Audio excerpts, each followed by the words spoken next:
Veracidad Channel presenta. Mirad que nadie os engañe.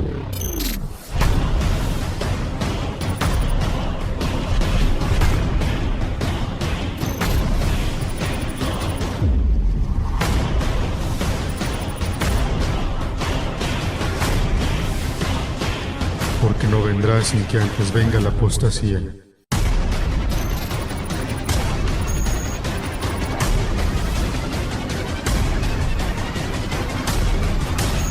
Apostasía. Me habían hablado de lo que Dios está haciendo aquí, pero no me habían contado ni siquiera la mitad. La gloria de Jehová está en este lugar. Y el Espíritu Santo decreta en el mundo espiritual Colombia, capital del avivamiento en toda la nación.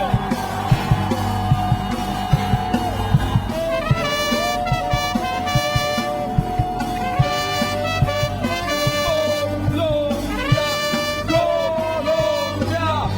Misión Carismática se expandirá por millones y millones y preparará junto con otros segmentos de tu cuerpo la plataforma para el regreso de tu amado Hijo, nuestro Salvador Jesús. Hoy es muy común escuchar en algunas congregaciones: el Espíritu dijo que siembren, el Espíritu me guió para conquistar, el Espíritu me reveló que hiciera esto, etc. ¿Pero realmente es bueno creer todo lo que dice el Espíritu? ¿Cómo saber qué espíritu es el que habla? Primera de Juan 4:1 nos exhorta: amados, no creáis a todo espíritu, sino probad los espíritus si son de Dios, porque muchos falsos profetas han salido por el mundo. Tomando en cuenta que esta carta la escribió Juan hace aproximadamente 2000 años, quiere decir que desde hace mucho ya existía esta problemática. Muchas veces los líderes o pastores se dejan llevar por emociones y no consultan o prueban si lo que reciben viene de Dios. Pero, ¿cómo discernir entre lo cierto de lo falso? La respuesta la vemos en los siguientes versículos. En esto conoced el Espíritu de Dios. Todo espíritu que confiesa que Jesucristo ha venido en carne es de Dios, y todo espíritu que no confiesa que Jesucristo ha venido en carne no es de Dios. Y este es el espíritu del anticristo, el cual vosotros habéis oído que viene y que ahora ya está en el mundo. Hijitos, vosotros sois de Dios, y los habéis vencido, porque mayor es el que está en vosotros que el que está en el mundo. Aquí claramente Juan nos da un punto de cómo identificar a los falsos espíritus. Niegan que el Hijo vino en carne. Más adelante nos sigue dando referencia de cómo reconocerlos. Ellos son del mundo, por eso hablan del mundo, y el mundo los oye. Nosotros somos de Dios. El que conoce a Dios nos oye, el que no es de Dios no nos oye. En esto conocemos el espíritu de verdad y el espíritu de error. Debemos reconocer que muchas congregaciones no hablan más que de cosas materiales. Con más frecuencia vemos que sus mensajes son de bienestar, felicidad, bonanza, prosperidad, éxito, superación, victoria y pactos financieros. Fijan sus objetivos en alcanzar nuevas metas materiales. ¿A quién no le gusta escuchar estos mensajes? Pero si revisamos detenidamente la cita de Juan, explica que los falsos espíritus hablan mucho del mundo.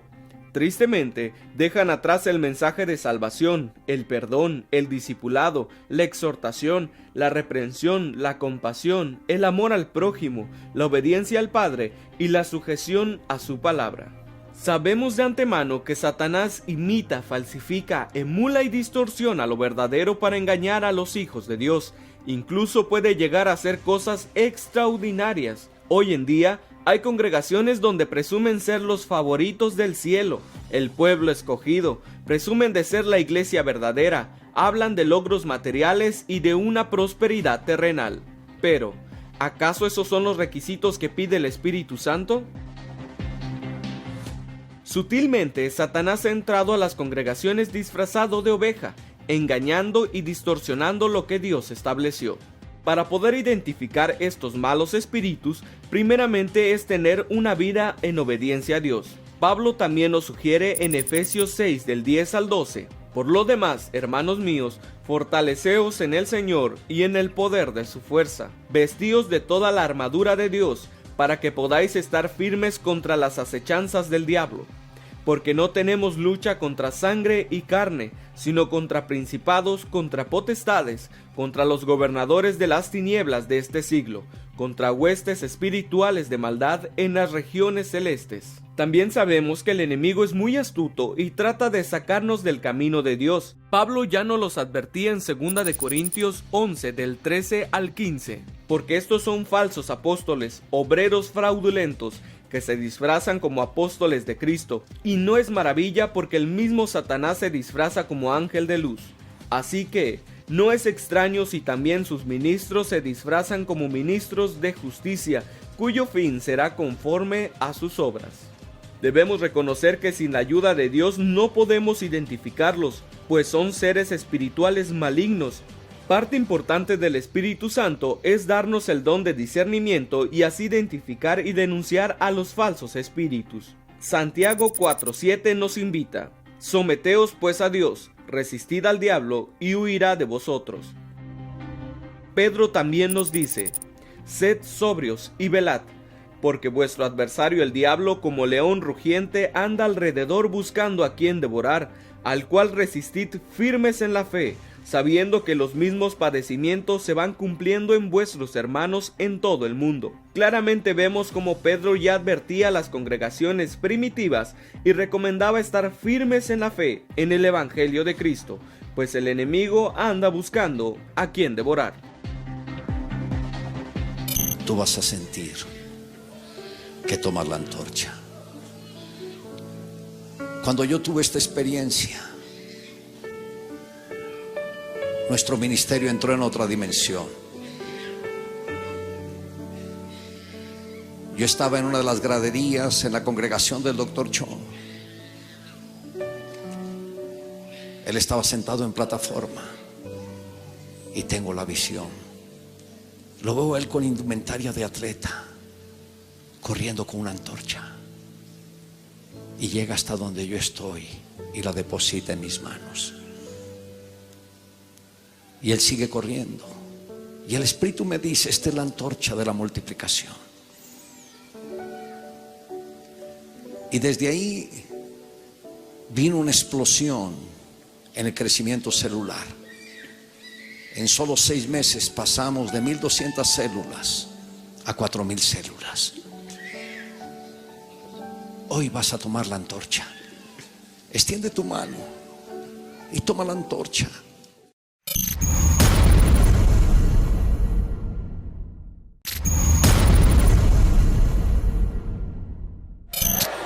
Espérense, voy a hacer algo mejor todavía. Póngase una mano en el vientre y con la otra agarre la mano del vecino. Todos tienen que estar conectados. Yo voy a orar por uno y va a fluir a todos. Listo, Edgar, aquí vamos a empezar. ¿Están listos? Dame la mano, Edgar. ¡Llenos! ¡Más! ¡Más! ¡Más! ¡Más! ¡Más! ¡Doble! Oiga eso. ¡Más!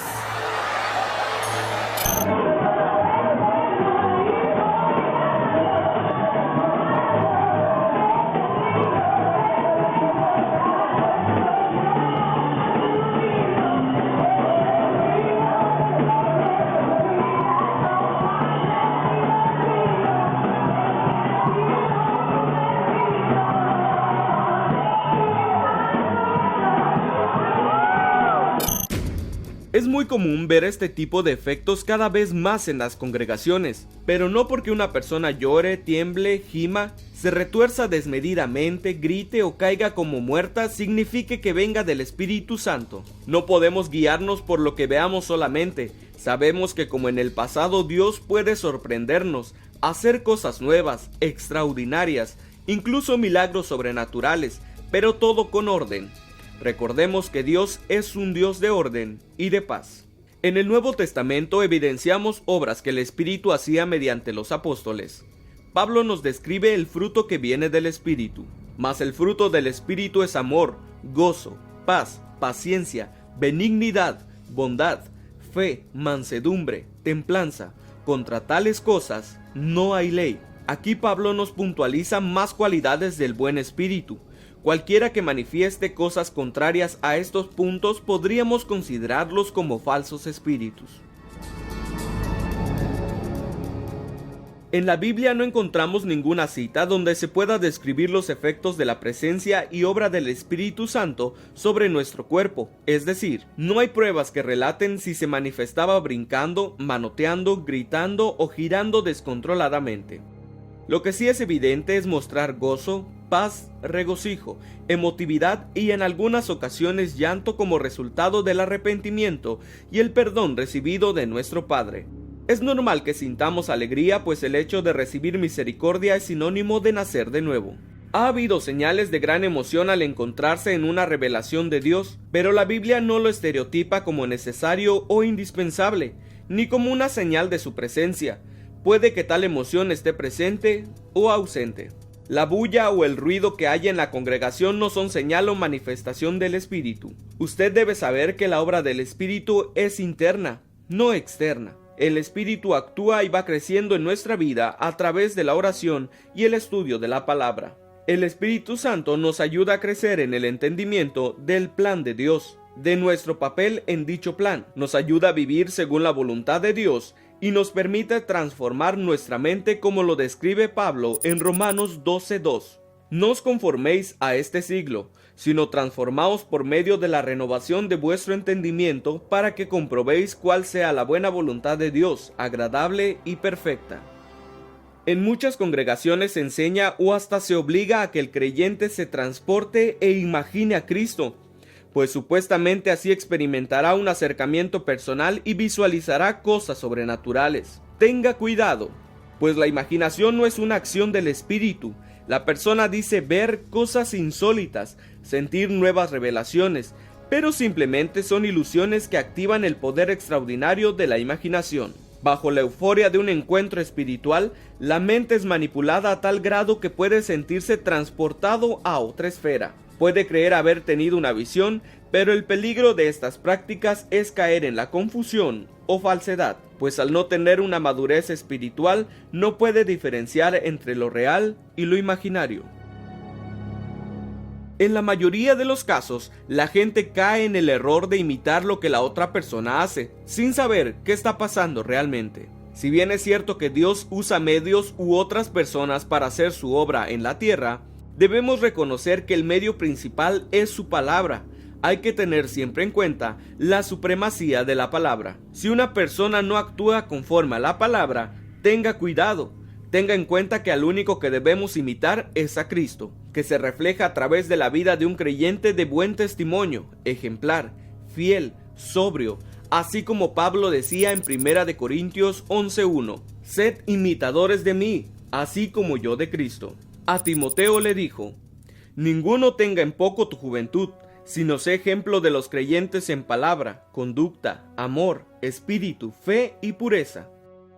A Tito le escribió, presentándote tú en todo como ejemplo de buenas obras, en la enseñanza mostrando integridad, seriedad, palabra sana y irreprochable, de modo que el adversario se avergüence y no tenga nada malo que decir de vosotros. Jesucristo mismo nos dice, así alumbre vuestra luz delante de los hombres, para que vean vuestras buenas obras y glorifiquen a vuestro Padre que está en los cielos.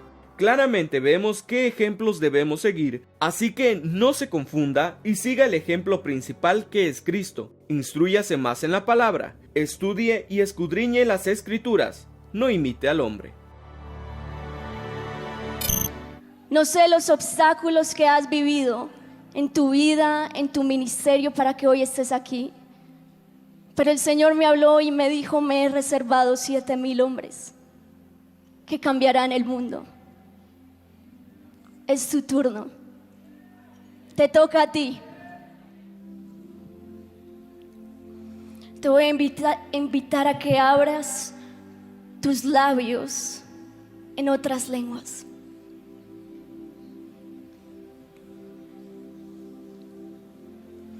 Los ojos del Señor están puestos en este lugar,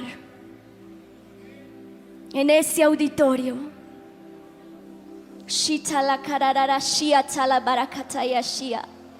Vamos, levanta tu voz en otras lenguas.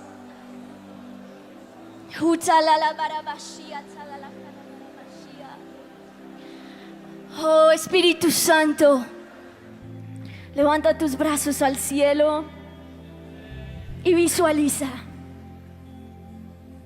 Visualiza cómo Dios te escoge.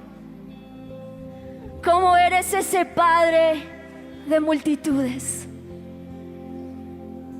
Hoy siéntelo en tu espíritu.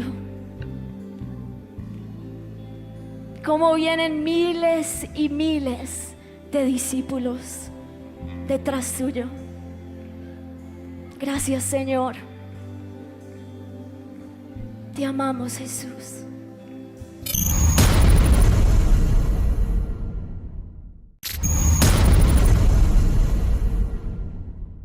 Yo soy lo que Dios dice que yo soy. Y Dios me hizo grande. Y Dios me sentó en su trono. Por tanto, soy alguien sentado en el trono de Dios. Y eso cambia toda mi mirada. Eso empieza a cambiar mi mente. Eso empieza a cambiar mis estructuras. Y mientras estoy hablando, se está viendo una ventana. Y el Señor dice, esta ventana va a durar varias horas. Es una ventana de grandeza. Es una ventana. Dios me dio esa profecía. Y le dije a David, pon esa profecía en la mesa. Tiempo de milagros extraordinarios y del aumento de la unción sobre tu vida. Y hay una ventana que se está abriendo en este momento y va a durar varias horas. Va a durar esta sesión, va a durar quizás toda la tarde, no sé hasta cuándo va a durar, pero es una ventana amplia que va a durar varias horas. Es una ventana de grandeza. Es una ventana para hacer cosas grandes. Hoy en día vemos mega iglesias las cuales presumen de que ahí se mueve el Espíritu Santo. Pero, ¿acaso ahí se mueve el Espíritu realmente? El número de congregantes no es producto de la obra del Espíritu. Hay que tomar en cuenta que junto con una gran actividad espiritual puede haber excesos y perversión del Evangelio. Recordemos la parábola del trigo y la cizaña, donde Cristo hace referencia a que el sembrador dejó crecer el trigo y la cizaña juntos. Al final de los tiempos, en la siega se separarán y la cizaña irá directo al fuego, mientras que el trigo a los graneros. Como en tiempos antiguos, así como hoy en día, hay errores mezclados con la verdad. Es por ello que debemos pedir sabiduría al Padre para poder tener ese discernimiento y denunciar a los falsos espíritus. A lo largo de nuestro caminar con Cristo puede que tengamos caídas. Eso no indica que haya ausencia del Espíritu. Recordemos que Judas andaba junto con los demás discípulos. Él recibió los mismos beneficios que los demás, y no fue sino hasta el final que mostró su verdadero corazón. Jesús nos enseña que no es nuestra responsabilidad criticar a los demás, más bien es ministrar a todos por igual y dejar que a su tiempo cada individuo haga visible su verdadera relación con Dios. Recordemos que dijo Jesús en Lucas 8:17, porque no hay nada oculto que no haya de ser manifestado, ni escondido que no haya de ser conocido y de salir a la luz. El hecho de que el enemigo siembre cizaña dentro de la iglesia no quiere decir que no esté llevando la obra gloriosa de Dios.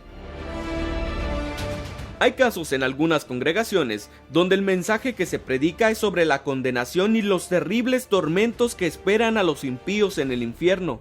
Jamás hablan de la gracia de Dios y la oportunidad de alcanzar el perdón.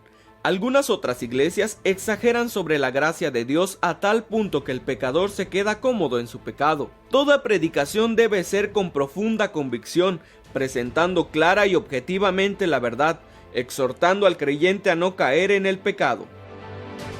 El verdadero espíritu habla siempre conforme a la verdad y se atiene a la palabra. Un falso espíritu anuncia errores y manipula la palabra a su conveniencia. Cualquier maestro dentro y fuera de la iglesia puede ser guiado por un espíritu engañoso, los cuales equivocadamente no enseñan lo que viene de Dios, sino lo que viene de otros espíritus. Por lo tanto, es necesario probar continuamente toda enseñanza dada, sea por quien sea, para ver si cuadra con la verdad. Un ejemplo son los cristianos en Berea, quienes examinaban lo predicado por el apóstol Pablo. Lo vemos en Hechos 17:11. Y estos eran más nobles que los que estaban en Tesalónica, pues recibieron la palabra con toda solicitud, escudriñando cada día las Escrituras, para ver si estas cosas eran así. Usted es un Dios de una capacidad porque usted es un fragmento del Dios de dioses. Y sencillamente usted es Dios porque Dios es Dios y nosotros salimos de Él. Somos creación de Él. Amén. Y por esa razón, eso basta para decir que todo lo que sale, si Él es Dios y tú saliste de Él, pues entonces, ¿qué eres tú? Tienes que ser también un Dios. Obviamente, hoy lo vamos a explicar con lujo de detalles porque somos dioses. A veces se le va a la cabeza a la gente. Y la gente como que no entiende, ¿ok? But if the Godhead gets together and say, let us make man, then what are they producing? They're producing gods. Now I got to hit this thing real hard in the very beginning because I ain't got time to go through all this. But I'm going to say to you right now, you are gods, little g. You are gods because you came from God and you are gods. You're not just human. The only human part about you is this physical body that you live in. Diga, yo soy un Dios. No tengan miedo, que eso es de la carne. El que se quedó callado tiene miedo. El que se quedó callado está asustado todavía, está débil, está afligido. Usted no tiene que andar afligido. Yo soy un Dios, dígalo. Con respeto, pero dígalo, yo soy un Dios. Yo soy un Dios porque Dios dice que yo soy un Dios. Y yo respeto como Dios me llama a mí. Oye. Jesucristo es eje central donde toda verdad es conocida. Recordemos que Él mismo dice: yo soy el camino, la verdad y la vida. Así que lo más importante debe ser buscar la verdad, la cual no está en las manifestaciones externas, ya sean milagros, hablar en lenguas, tampoco en la cantidad de personas que caen con el llamado soplo, ni cualquier señal externa que se pueda observar. La presencia y obra del Espíritu Santo se conoce porque Jesucristo es ensalzado. En Juan 15:26 Jesús nos dice: pero cuando venga el Consolador, a quien yo os enviaré del Padre, el Espíritu de verdad, el cual procede del Padre, Él dará testimonio acerca de mí. Las manifestaciones, por variadas o maravillosas que sean, no prueba nada. Si su pastor o maestro no pone en alto a Jesucristo, tal como es declarado en la Biblia, ese maestro es falso, un anticristo, como lo dice 1 de Juan 4 del 2 al 3. En esto conoced el Espíritu de Dios. Todo espíritu que confiesa que Jesucristo ha venido en carne es de Dios, y todo espíritu que no confiesa que Jesucristo ha venido en carne no es de Dios. Y este es el espíritu del anticristo, el cual vosotros habéis oído que viene y que ahora ya está en el mundo.